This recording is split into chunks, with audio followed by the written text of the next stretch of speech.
老婆晒出一张 B 超并配文：爱情的结晶，我会留下你的血脉。评论区纷纷艾特我恭喜，我回复：孩子不是我的，恭喜沈如风。下一秒，老婆秦岚就打来电话怒骂：你是不是有病？如风都要死了，我给他生个孩子怎么了？反正你又不能生，逼我结扎，然后给白月光生孩子，这样的老婆我不要了。大家好，开始今天的分享之前，希望你能给人间烟火点个订阅，我将会分享更多优质的内容。秦岚一直不喜欢孩子，她说怀孕生子会耽误她的工作，小孩子哭闹会让她烦死。我曾和她商量，但是一提到这件事，她就瞬间爆炸。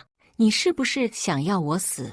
你知不知道怀孕有可能会羊水栓塞？在这件事情上，她的态度很坚决。2年前，她提出让我去结扎，本身她也不喜欢和我房事，而且每次都有避孕措施。我想着，万一她以后想生了呢？秦岚脸色立刻变了，一个枕头砸在我身上，恶狠狠道：你不去结扎是吧？行，离婚。我不想和他吵，也就顺着他的意做了。最近我看到他查了很多备孕注意事项，还买了以前他最讨厌吃的补品。我本以为他终于想通了，欣喜若狂地预约了输精管腹通手术。可是现在看来，他是可以接受生孩子了，但却不是给我生。秦岚今天8点就回了家，平时总是加班到半夜才回来，最近更是以工作忙为由，直接不回家了。恐怕他忙的不是工作，而是忙着和沈如风备孕。秦岚从背后抱住我，这还是他第一次主动亲近我，一双手环住我的腰，语气讨好：老公，我和如风真的没什么，这次只是帮他生个孩子。你也知道他都渐冻症晚期了，我保证等我照顾完他生命的最后一程，就和他一刀两断。我扶下他的手，转过身看他，冷静又嘲讽：后呢？让我喜当爹，还得养着你俩的孩子。我的态度让他瞬间不满，我都跟你解释了，你还要怎样？你一个大男人，能不能别像个杜甫一样？真是太令我失望了。你当初不是说爱我吗？爱我为什么连这都不能接受？再说了，你又不能生，把我们的孩子当成你自己不好吗？他喋喋不休，仿佛我是那个棒打鸳鸯、十恶不赦的罪人。我强压着火气，我结扎了还能复通，又不是不能生。再说我为什么结扎？还不是你身体弱，怕你意外怀孕受罪。秦岚恼羞成怒，摔门而去。一大早，秦岚就没了身影。我打印好了离婚协议，到秦岚公司找她，却没找到人。她助理说，她已经好几天没去公司了。原来她每天早出晚归的是去照顾沈如风。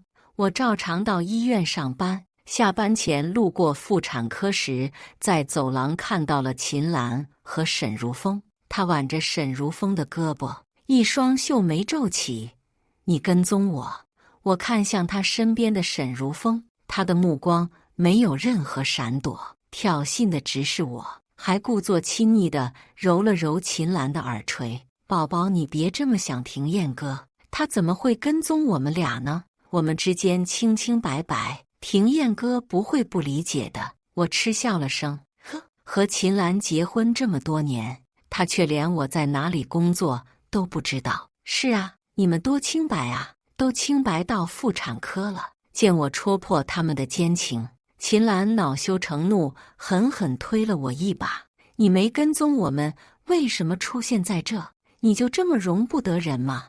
我忙得一天都没进一滴水，又刚做完一台4个小时的手术，正是头晕眼花之际，没防备的被他这么一推，身子撞到了身后倒台的桌角上。秦岚一时间有些心虚，沈如风立马过来，假惺惺地扶我，嘴里指责着秦岚，但脸上却是得意的笑。我厌恶地推开他，谁料想他竟直接倒在了地上。秦岚急忙过来抱住沈如风，厌恶地看着我：“你不知道他的病已经晚期了吗？要是如风有事，我绝不会放过你。”我眼睁睁地看着自己的妻子和别的男人离开。下班后，我回到家，打开手机就看到沈如风的朋友圈，有这样生死相依的女人陪着，真的很幸福。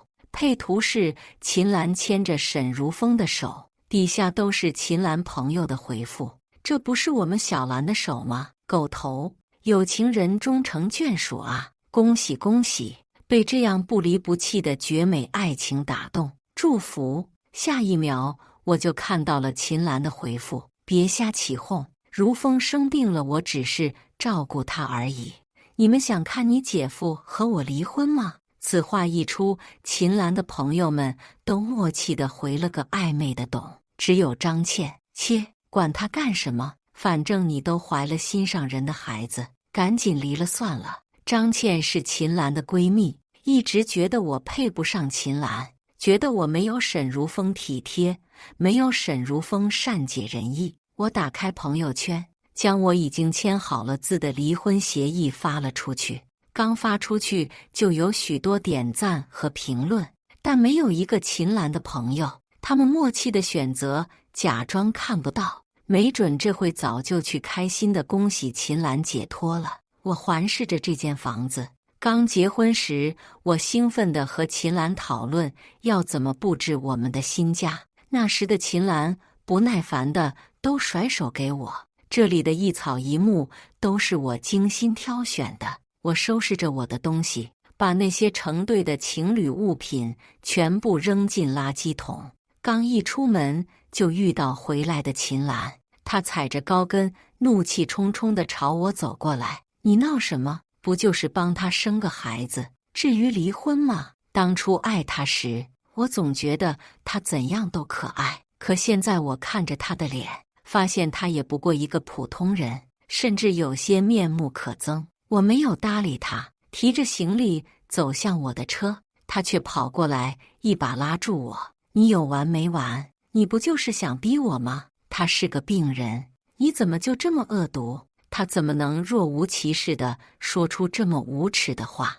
我再也忍不住，伸手推开他，顾忌着他还怀着孕收了力，倒不是还对他有感情，而是想让他赶紧和沈如风锁死，然后跟我离婚。我就是这么恶毒，所以你赶紧签字。身后秦岚气急败坏：“好啊，你走了就别后悔。”我怎么会后悔呢？结婚这么多年，我太累了，没有他，我只会过得更好。回到家，我将秦岚的事告诉爸妈，妈妈听完眼睛就红了，心疼地抱住我：“儿子，你受苦了。”我看着妈妈一头的白发，心里也不是滋味。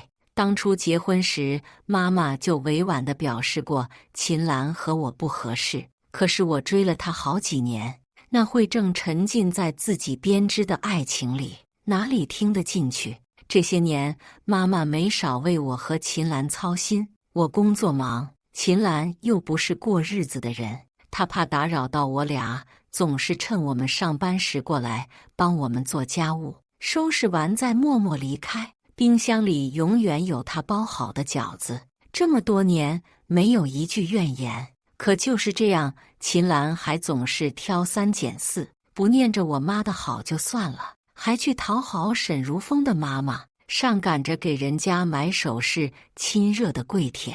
我不禁有些哽咽：“妈，对不起，这些年您辛苦了。”过了半个月，秦岚还是没有签字。终于在我找律师要和他诉讼离婚后，给我打了个电话：“你别闹了行吗？明天我来接你，让如风和张倩他们都给你道个歉，这总行了吧？你总得体谅体谅我。如风的身体状况越来越不好了，需要我照顾，一边是他，一边是你，我真的很累。你别逼我做选择行吗？”呵，我逼他做选择，还用我逼他吗？每一次他都已经用行动选择了沈如风。结婚纪念日，他抛下我去陪沈如风复查，我生日，他跑去庆祝沈如风好转。不论什么日子，只要沈如风一个电话，他就会义无反顾地抛下我。甚至他送给我的礼物都是给沈如风礼物的赠品。女人在心里给男人标价，在秦岚心里，我是上赶着追她的，是廉价的，永远比不上她珍贵的沈如风。我和她明确表示过我的不满，要她和沈如风保持距离。她每次保证下次不会了，可她总是一次又一次地选择沈如风。渐渐的，就变成我小肚鸡肠，我无理取闹。现在想来，和秦岚最幸福的就是我们结婚那天了。那天我们2个人站在台上，都对着对方傻笑，司仪问我：新郎，你要保证一辈子都让新娘这样笑下去，你愿意吗？那时我的幸福快要从胸腔里鼓胀出来，大喊：我愿意。新娘，你也要保证一直都对新郎这样笑下去，你愿意吗？我愿意。那时他的眼里是带着爱意的，可后来出现在他眼里更多的是不耐烦。我想那就是我们幸福的顶点了。之后每况愈下，秦岚来接我时，沈如风坐在了副驾，他朝我抱歉地开口：对不起啊，林哥，我身体不好，只能坐前面。副驾前面贴着如风专座。一个大男人使这种把戏也是够幼稚的。没事，副驾更容易死，我惜命就坐后边了。沈如风脸色当场就僵住了，随后垂下眼，又是一副我见犹怜的姿态。果然，秦岚立刻变脸：你说什么呢？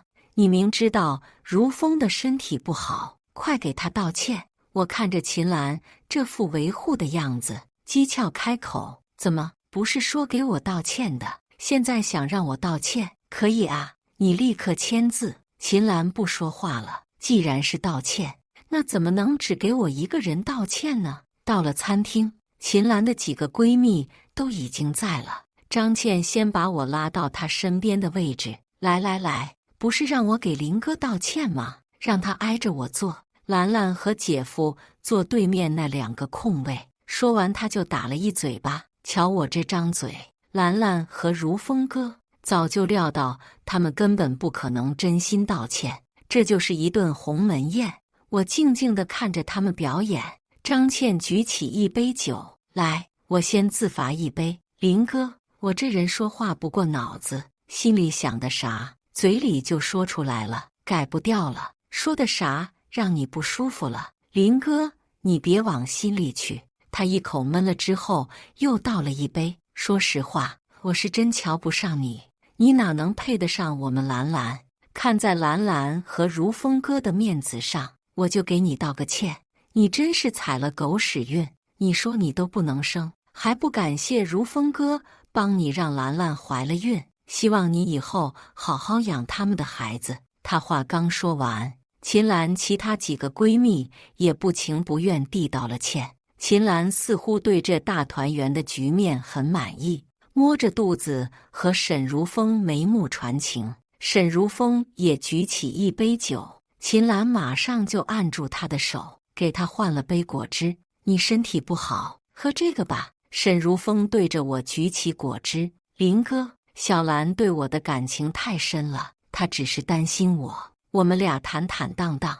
我在这也跟你说声对不起，你就别跟小兰闹了，行吗？秦岚连忙心疼地让他坐下。你又没和你道什么歉啊？说着，秦岚转向我：是我没处理好你和我朋友们的关系，我跟你道歉，以后不会了。此时我才站起身，端起一杯酒。没关系，还有一个人也想听听你们给他道歉。我话音刚落，门就被推开，一袭红裙踩着高跟的女人走了进来。秦岚的脸一下子煞白，沈如风慌乱起身：老婆，你怎么来了？我欣赏着他们的表情，我叫来的不是要道歉吗？那就好好说说你背着你老婆都干了些什么吧。我调查了沈如风，才发现原来他就是个软饭男。他的妻子许夏是个女强人，他算是入赘，结果他勾搭别的富婆被发现，眼看着从许夏那捞不到好处了，就死拖着许夏不肯离婚，顺便来找秦岚这个冤大头接盘。而且沈如风根本就没有病，天天一副病入膏肓、柔弱不能自理的样子，都是装给秦岚看的。但我并不打算揭穿他，因为我也需要沈如风勾着秦岚，俩人最好锁死，这样我也能早日离婚。秦岚冲我怒吼：“你发什么疯？”我一个杯子砸到他脚边：“我怎么就发疯了呢？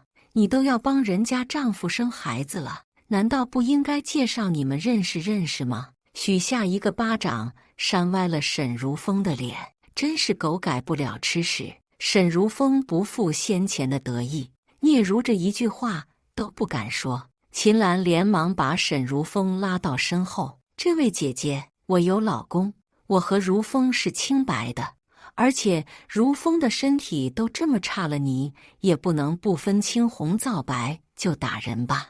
我在旁边嗤笑了声：“身体差还不耽误造人。”沈如风还真是身残志坚。许夏的视线从秦岚的肚子移到脸上，反手一个巴掌扇了过去：“哦，你就他吃的那坨屎啊！一个小三还敢在我面前叫嚣！”这下秦岚的那帮闺蜜顿时拍桌而起：“你骂谁呢？不被爱的才是小三！”他们仗着人多，蜂拥而起就要打许夏。许夏拍了拍手，门外直接进来一帮人。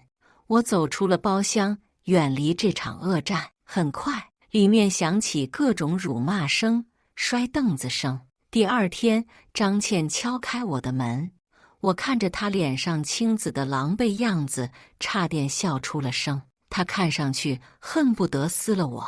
她大概也知道男女力量悬殊，没敢动手，带着怒火发号施令。兰兰差点流产住院了，你赶紧收拾收拾东西去伺候她。我气笑了：“你找错人了吧？我又不是孩子他爹。”说着我就要关门，他伸手挤进来，开始撒泼：“你有没有良心？都是因为你才害得兰兰流产，我们被打，我们没报警，你应该跪下来感谢我们。再说了，如风哥怎么会伺候人？你不是一直舔兰兰吗？给你个机会，别给脸不要脸。”我已经不打算跟这种脑子不正常的人说什么了。旺财！一条黑色杜宾跑出来冲他狂吠，张倩吓得连跑带爬滚出了我家。再次见到秦岚和沈如风是在医院，我看了眼秦岚的肚子，孩子大概是保住了。秦岚看到我之后，双眼快要喷出火来：“你怎么这么阴魂不散？如风都这样了，你还跟踪来找麻烦？”旁边的小护士急急忙忙跑过来：“林主任，病人找你。”秦岚一愣，瞬间变了脸，过来抓住我袖子：“对，你在医院工作，快带如风去找医生，要最好的医生。”我以为他们俩来医院是秦岚要看病，没想到还是给沈如风看。他装柔弱，还装上瘾了。我甩开秦岚：“他应该看的是精神科，这里是心血管科，你骂谁是精神病？另外，你再不签离婚协议，我会起诉你。”我不理他的怒骂，转身离开。1个星期后，秦岚终于约我去办离婚手续。她让我去曾经的婚房接她。到了之后，她非让我上楼，说是拿证件。进了屋，却迅速反锁了房门。“你什么意思？”秦岚沉着脸：“想离婚可以啊，你给如风跪下来道歉，我就同意跟你去办离婚手续。”我再一次被他的无耻震惊。凭什么？就凭你害得如风被净身出户，差点害得我肚子里如风的血脉流产，还不帮如风看病？难道让你跪下来给如风道歉还委屈你了？我冷笑：“他离婚了不正好吗？你赶紧去跟我把离婚手续办了，马上就能跟他结婚，这不是成全了你们吗？我们变成现在这样都是你害的，你今天必须给如风道歉。秦岚现在脑子不正常到已经不能沟通了，看来协议离婚是办不到了。虽然诉讼离婚又麻烦又慢，但至少不用再和秦岚拉扯。我转身就要离开，沈如风从我的卧室里走出来，都是你这个贱人害得我净身出户，不然我还能捞一笔的。他说着说着情绪激动，我一时不察，被他打了一拳。反应过来的我一拳把他打翻在地。你们怎么样都是咎由自取，不会有好下场的。秦岚心疼地扶起沈如风，转身疯了一样厮打我。你还敢打如风？沈如风拉住他，兰兰小心我们的宝宝，让他给我下跪，今天我就原谅他。我嗤笑，你们做梦。秦岚咬着牙，今天你不下跪也得给我下跪。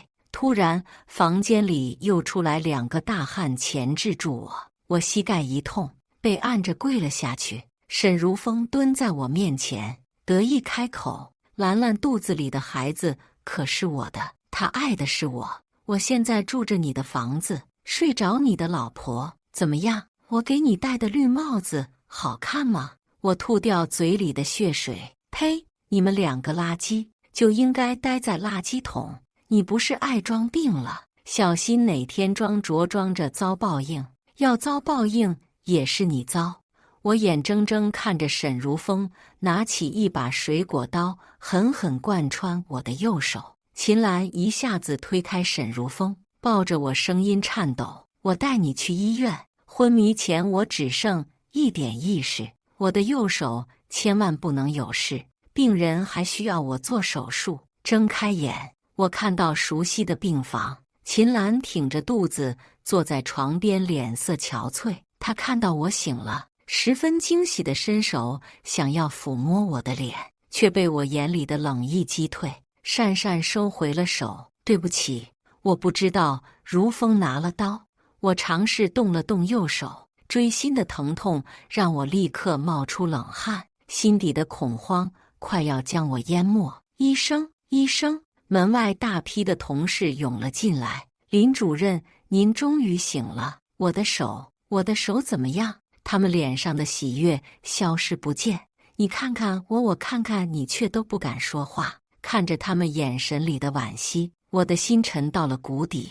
我艰难地咽了下口水。你们就告诉我，我还能做手术吗？院长终于看不下去，拍着我的肩叹了口气。你的手伤到了筋脉，日后会留下手抖的后遗症。小林啊，别灰心，好好恢复，即使做不了手术，也一样能治病救人。我脑袋里轰的一声长鸣，脚步踉跄，险些没站稳，拿不稳手术刀，我就做不了手术了。大家急忙扶住我，纷纷安慰。只有隔壁科室的周医生抱着臂幸灾乐祸。一个主任医师做不了手术，跟废人有什么两样？这辈子你就别想再生了，老老实实当个主任吉祥物吧。大家急忙把他推了出去。林主任，您静养吧，我们就不打扰了。周医生是我进了医院以来一直的死对头，但我是全国唯一能做心血管罕见病转甲状腺素蛋白淀粉样变心肌病手术的医生。他处处被我压一头，我仿佛被抽干了力气。他说的对，我一个医生不能做手术了，和一个废人有什么两样？秦岚见我失魂落魄，小心地凑过来，你别伤心了，大不了我们不离婚了，我养着你后半辈子就是了。我转过头，他怎么敢的啊？他怎么还有脸这么大言不惭地说出这段话？看着他那副无所谓的样子，我简直恨得牙痒痒。我左手抓起床头柜上的杯子，用力砸在他脚边，每个字都像是从牙缝里挤出来。你毁了我的生活还不够，现在还毁了我的事业。我当初怎么会瞎了眼爱上你这种人？他被吓得连连后退。突然门外一大群病人家属冲进来，跪在我脚下，抓着我裤脚苦苦哀求。林医生，你的手还能做手术吧？求您一定要好好恢复，我儿子还等着你救他一命呢。就是啊，我们都等着您救命呢，您一定要养好手啊。我看着眼前这些可怜的病人家属，不禁悲从中来。秦岚和沈如风毁掉的何止我，他们毁掉的是无数个家庭的希望，是无数病人的希望。有个病人家属看到了病房里的秦岚，突然抱起，就是她，就是这女人害林医生手受伤的。秦岚见情况不妙，想要偷偷溜走，剩下的病人家属瞬间一窝蜂地围堵住她，更有甚者想要动手。秦岚连连尖叫：“老公，你快救我啊！救命啊！呵，老公，我真是倒了8辈子霉才娶了她。我不仅不会救她，还要她和沈如风都付出代价。最后还是保安来了，才止住了这场闹剧。我找好了律师，固定好了证据，一纸诉状将秦岚和沈如风告上了法庭。秦岚拿着法院传票，怒气冲冲地找到我：“你凭什么告我们？赶紧给我撤诉！”我把缠着纱布的手举起来：“凭什么？你说凭什么？”秦岚理直气壮：“你失去的只不过是一个右手，难道还要我们坐牢赔你吗？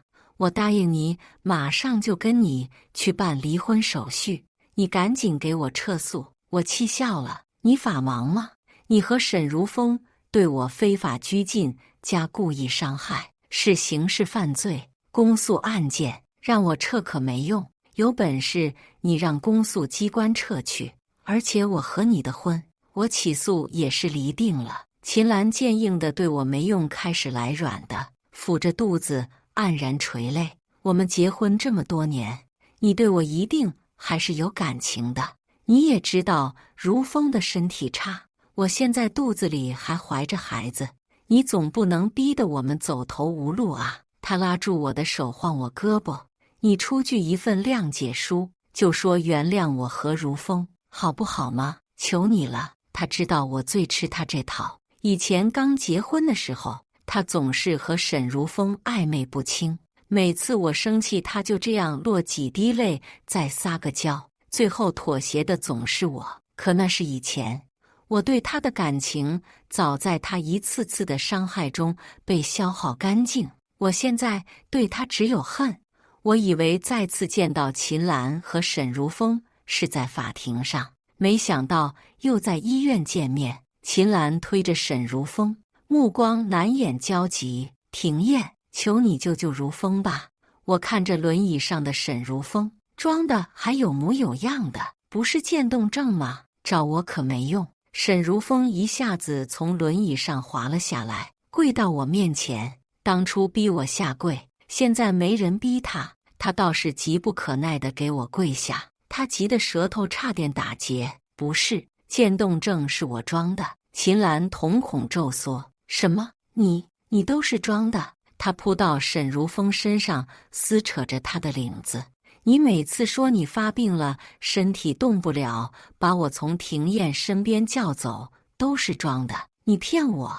可惜怕死的沈如风现在已经无暇顾及他，一把把秦岚推到旁边，抓着我的裤脚，就像抓着救命稻草：“我得了罕见心肌病，全国只有你能做这个手术，哥，求你救救我！我保证再也不缠着秦岚了，我把她还给你。你要是不想养我的孩子，就让他打掉，求你一定要救我啊！”呵，还真是讽刺啊！他装病，害我做不了手术，最后却真的了病，还是曾经只有我能治的病。我蹲在他面前，脱掉手套，露出贯穿手掌的那条骇人疤痕：“这个拜你所赐，你不会不记得吧？”沈如风不停点头：“记得，我记得，只要你能救我，我愿意去认罪。”我站起身，居高临下地看着他：“因为你的那一刀，我的手已经做不了手术了，现在没有人能救你。”沈如风瞪大了眼睛，瘫坐在地上喃喃自语：“怎么可能？怎么可能？他完全是自作孽不可活。可那些等着我治病的病人呢？”沈如风，他真是该死啊！我转身离开，秦岚崩溃大哭。廷燕，对不起，我错了。虽然我不能再上手术台了，但我开始在全国范围内巡回培训。在我们医院授课那天，周医生也来了，别扭扭地坐在那里，始终不肯与我对视。我假装没有看到，毫无保留地继续分享。多一个医生能做手术，就有无数个病患重获新生。1个月后，我的案子终于开庭。沈如风坐在被告席上，被病痛折磨的身形枯槁。最终，他因为非法拘禁、故意伤害数罪并罚，被判有期徒刑10年。秦岚作为共犯，被判有期徒刑3年。我和秦岚的婚也顺利离掉。停下，他泪眼朦胧地看着我，欲言又止。是我对不起你，可我已经不在乎他的歉意了。走出法庭，耀眼的阳光照在我身上。一段婚姻，一份事业而已，又不是一辈子。我还年轻，我还有大把的时光，我还有美好的未来。以上就是今天分享的故事。大家有什么想说的、想吐槽的，欢迎在下方评论交流。也更希望能给人间烟火点个订阅，我将会分享更多优质的故事内容。